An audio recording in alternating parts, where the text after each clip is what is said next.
All right, everybody, today I'm going to show you all how to use a charcoal grill. This is the one I'm using right here. I just cleaned it up, so we're going to go step by step how to use one of these things. They're pretty simple, but this is for a complete beginner. I'm going to be making burgers on them as well. No fancy burgers, just simple stuff. I'm going to show you how I do it. It's just a simple one, not a complex, and this is a very simple grill to use. Starting off with your basics, this is your temperature control right up here. This controls the air coming out, but there's an important part down here as well, which I'll show you when you get inside. There's bottom air control as well, and I'll show you. So what happens is you light your charcoal, which we're going to do in a minute. I'm going to get the camera flipped around, and I'll show you the inside of what this is actually doing. So again, this is what's going to be used to control your flame. If you look inside, there's these little fins right here that move, and when you move it, if you move it over, you slowly start opening up those little vents. They look like the shape of the letter P, and there's 3 of them down there. So the more you close it, the less air you're allowing to come in. So you can control your heat. So here I'm gonna leave it open because I want air flowing from the bottom of the grill through the top when I light my charcoal to get it hot. So what I always do is I always take this piece out. And the reason I do is because that's where your coals are gonna lay, right in here. So I remove that, so when my charcoal is ready to be dumped, I don't have to worry about pulling the grate. I can have both hands free to dump the charcoal so you don't get burned.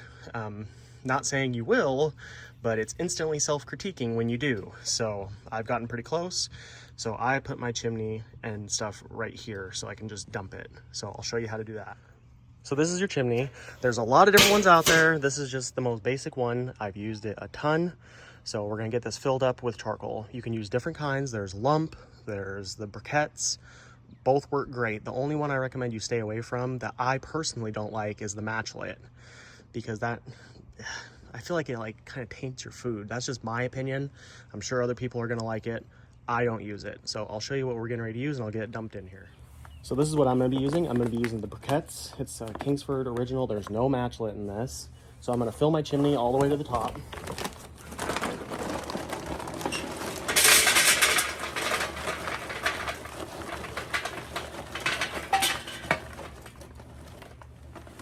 And of course I got so grab those and get them back up in there.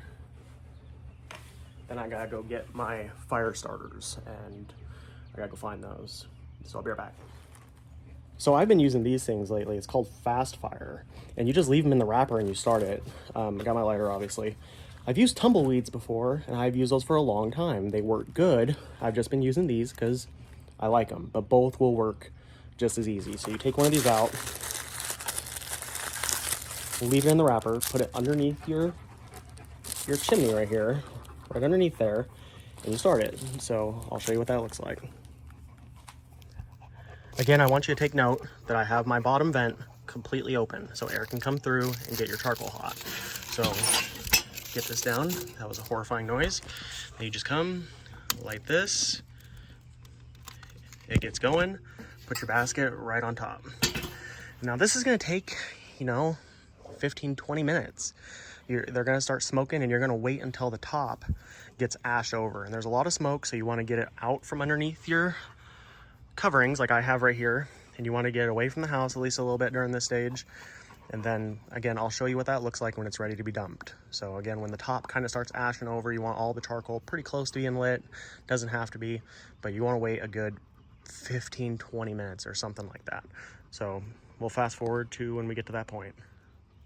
So see, this is why I kind of get it away from my overhang and stuff. Not that it would hurt it, I'm sure it could, but these things smoke quite a bit while they're all getting lit.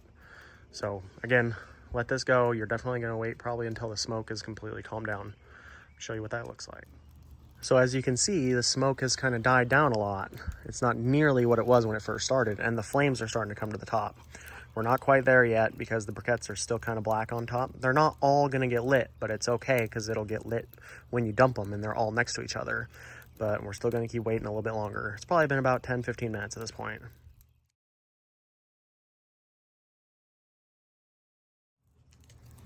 Okay, you see how these have turned white on top? And for me, that's close enough. There's some that are still a little bit black, but they'll get lit in the grill while they're cooking, getting hotter, I guess is the proper term to say.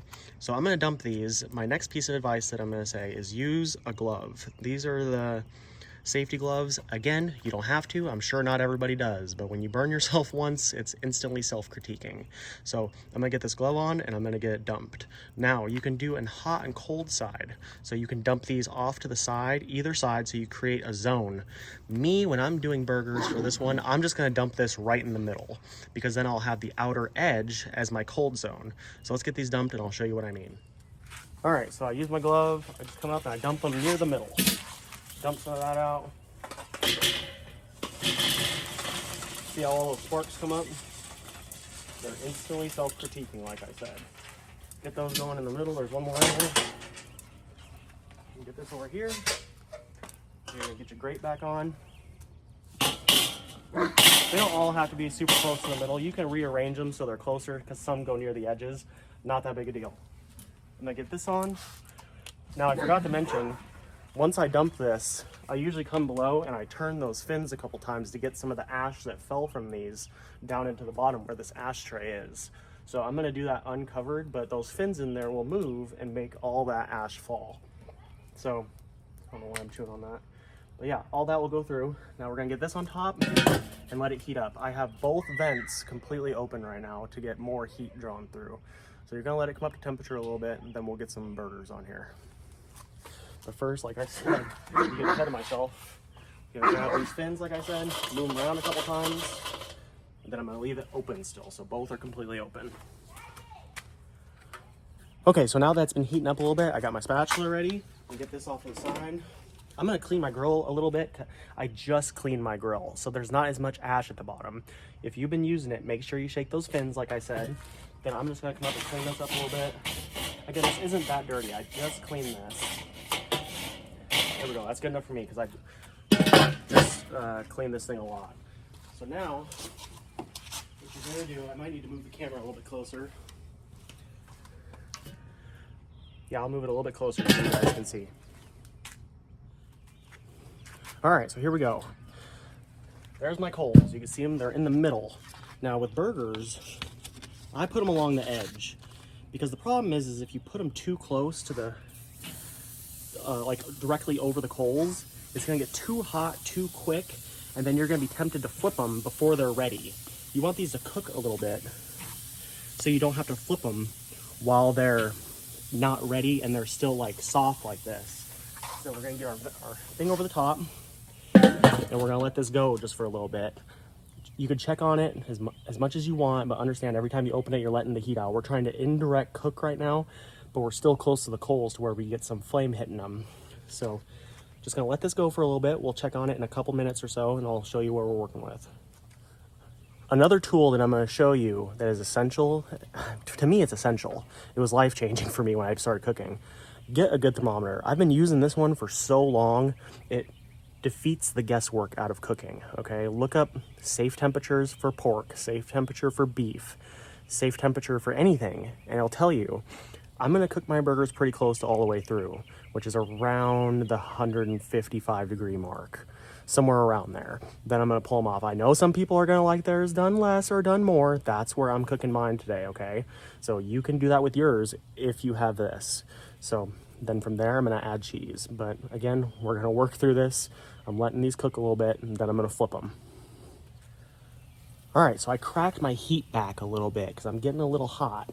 It would have been fine to leave it, but I'm trying to stay in control of my temperature. So I cracked these about half. I went down and I moved that to about half too. You can open it, look inside and move it to make sure you know where you're at. So we've been going for a little bit. I'm gonna take a look here. Looking pretty good. They're still a little bit soft, but I might go for a flip here on some of these. Go with the grates. That'll make it easier to flip sometimes.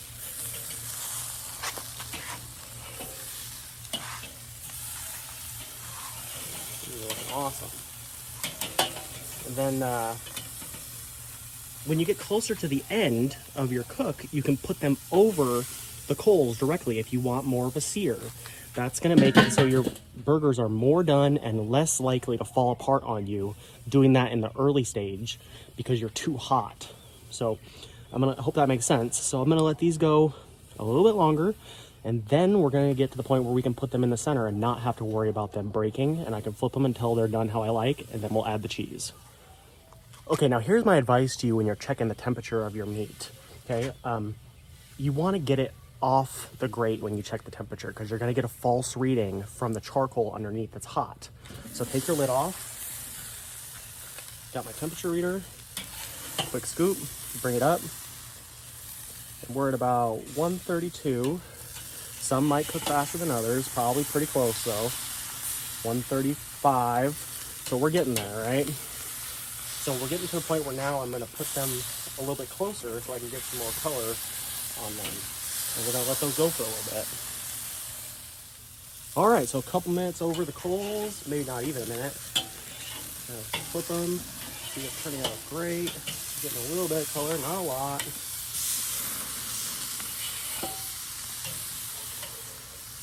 Now we're getting close to adding some cheese. By the time this heats up with all this on top and in the center like this, you're gonna have a nice color consistency. So I'm gonna close the lid, let this go for another couple minutes. This is probably a part where you wanna check it frequently just because they're directly over the coals. You don't wanna burn it. All right, we're where we need to with temperature. We're pretty close. And these are colored up enough for me. So I'm gonna again put them over to the indirect side to prevent any burning. And then we're just gonna come over here and we're gonna get our cheese on there. If I can do it with one hand. Let's see. I'm using pepper jack. To me, that's my favorite cheese to go on burgers like this. Really just burgers in general. Just gonna come over here, right on top.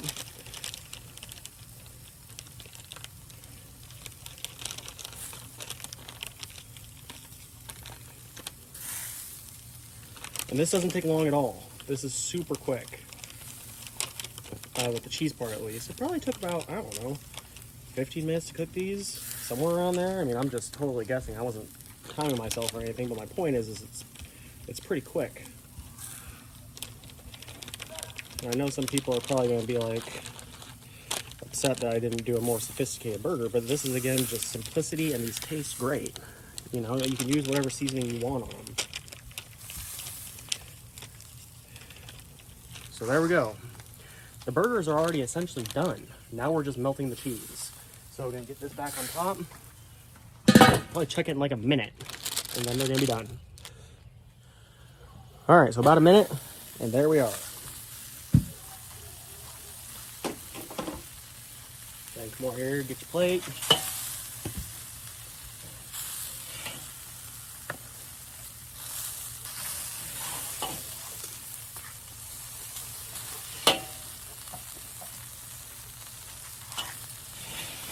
Cheese hanging. And